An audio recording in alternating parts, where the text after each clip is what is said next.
The Netherlands. Home to romantic canals, wooden shoes, and that one scene from that one movie about the kids that have cancer. And it lit up like a Christmas tree. And this thing. Wait, what is that?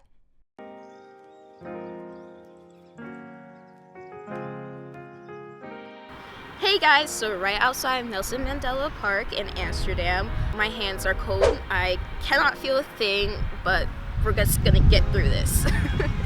So recently there's been a spotlight on racism here in the Netherlands due to the right-wing extremist groups.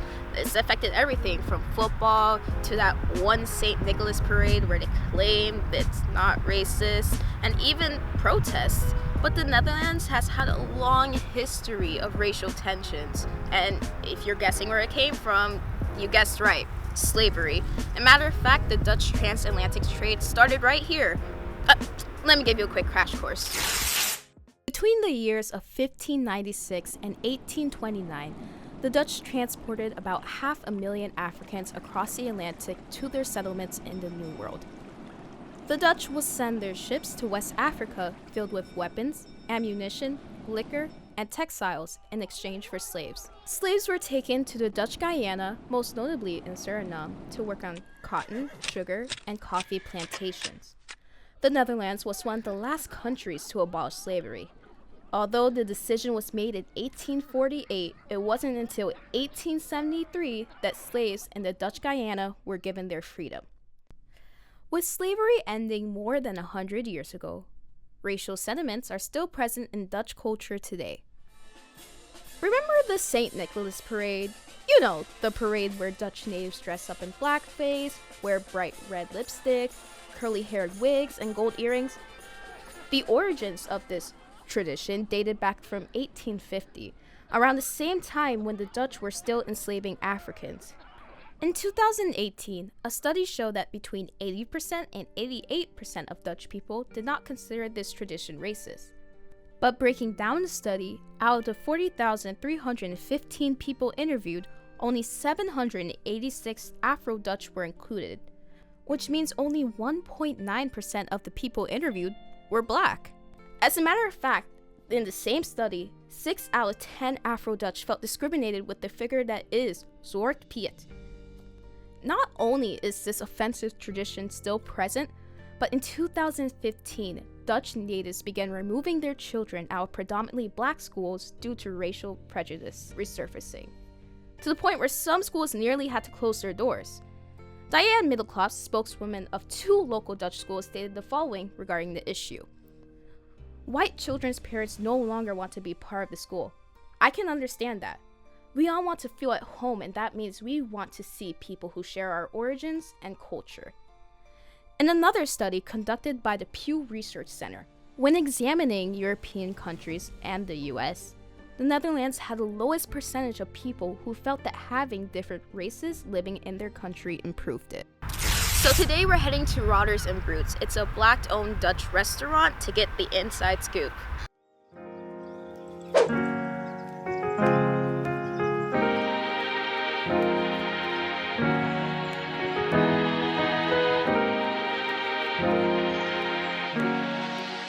Meet Tarak, the owner of Water and Brutes. I sat down with him to see how he makes a living amongst racial tensions. Yeah, my name is Tarak. I'm the owner of this establishment, Water and Brood, where we do breakfast, lunch, at a bar. We definitely promote day drinking. Trying to get people back to work a little bit more happy. Yeah. So do you see a lot of black business owners like yourself here in Amsterdam? Do I see myself and my position reflected a lot? No, not at all. It's like a handful, right? In the specific lane that I am. And relatively, there's not even that many black owners across the board in Amsterdam anyways. That's a shame. Tarak isn't the only one that feels that way. I think this shop is one of the only that you will find like right away when you type in black-owned business. And besides that, you really have to look.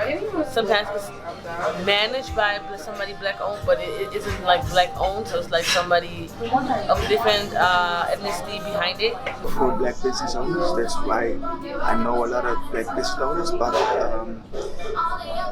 if you compare it, there's not a lot. I think they're coming. That's why I support this thing right here. Like, I come here as much as I can. I work here. I eat here. I bring my family and friends here because it's just a place where we can be like unapologetically us. You know, with the music and the food that we eat and the way that we speak to each other.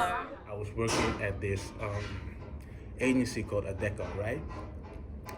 And I was in the position basically to hire people or not for certain positions. That was entry-level positions too. Mm-hmm. There was this lady, and she could have been my mother. And it's like, no, you fit the position, right? So I went up, it's like, yo, I'm gonna put this lady on this position, blah, blah. You know what they said? What? They said that's cool, she good, she fits the profile, but if she wants to work there, she has to take her braids out. For me, a black man, to tell her like, yo, you gotta take those braids out for you to get this job. Mm-hmm. So now she just figured like, yo, I spend money on this on these braids. Mm-hmm. I spend time on these braids. Mm-hmm, I spend all this money in debt just for me to make sure I get this job to get out of debt, right? Mm-hmm. For you to tell me, yo, I got the job, but I gotta take the braids out. What kind of investment is that? But now it's a system to where how you wear your hair can directly influence your paycheck. Mm-hmm. That's why I say this ain't a game out here. It's not, because not everybody gets into those rooms to really see from the inside what that racism or the discrimination or the judgment and misjudgment come from and how it affects people. With all this information in mind, what is it like to be unapologetically black? What my experience of being black in Amsterdam is very wide question, but I think overall that in everything you do you have to be aware that you're black. It's basically you part of Dutch people when you're doing good, but when it goes bad, they remind you like you're not from here. Go back to your country. There are parts of Amsterdam where you feel like you're only like amongst your people. Like my parents coming from Suriname, you know, there are neighborhoods where you only have like Surinamese people, Surinamese shops, Surinamese food. But then when you leave those parts and you go to parts where it's more predominantly white, it's you almost constantly get reminded that you have to kind of like fall in line. People don't say that, but they kind of treat you that way. You know, people say stuff to you and sometimes they don't even realize that what they're saying is, you know, a little bit racist. It has an undertone, and I definitely do feel that. So I was wondering if it's probably the same type of feeling here. I would say, you know, black people aren't a monolith, but certain feelings are universal when it comes to people with the same background, the same, you know, as a minority in, and not even as a minority and as a black person in a white-dominated society, it's different than other minorities as well, right? And we're not even talking about how it affects young kids' mental, seeing those people on the street like that, face painted black, red lips, gold chains, with an accent. Curly hair, and right? You're referring to the St. Nicholas parade, right? Yes, I am. Yes, I am. And so, like, that was a big thing because even like a lot of celebrities were posting about it. I remember Waka Flocka came out with a screenshot of the news and saying like, "Yo, what is this? Netherlands, what are you doing?" So I was thinking, I was like, well, I have a like American point of view, so that to me it's just racist no matter what context, no matter if it's whatever they're saying, it's this chimney. To me that's just racist. And so I was just wondering, like, how do you guys feel about it? I feel like we've been having this discussion for years.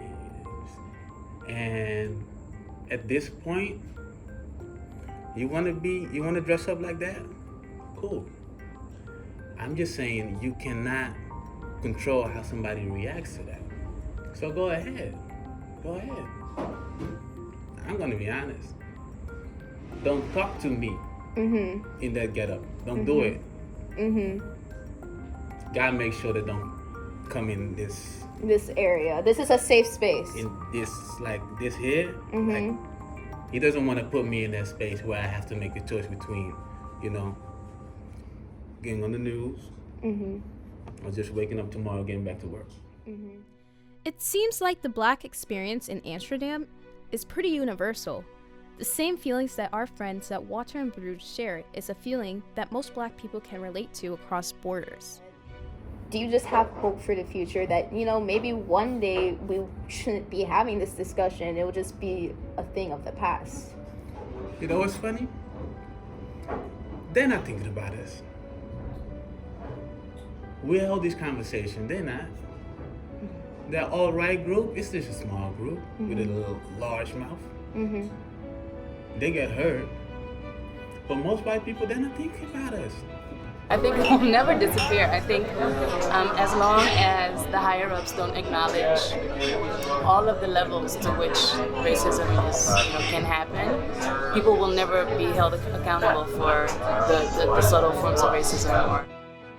When researching about the history of racism in the Netherlands, I realized that there hasn't been much coverage of it, which is the first problem. And that's why most Afro-Dutch citizens don't feel confident that this problem can be resolved in their lifetime. Hopefully, in the future, we won't have to have this discussion. But until then, let's keep chatting.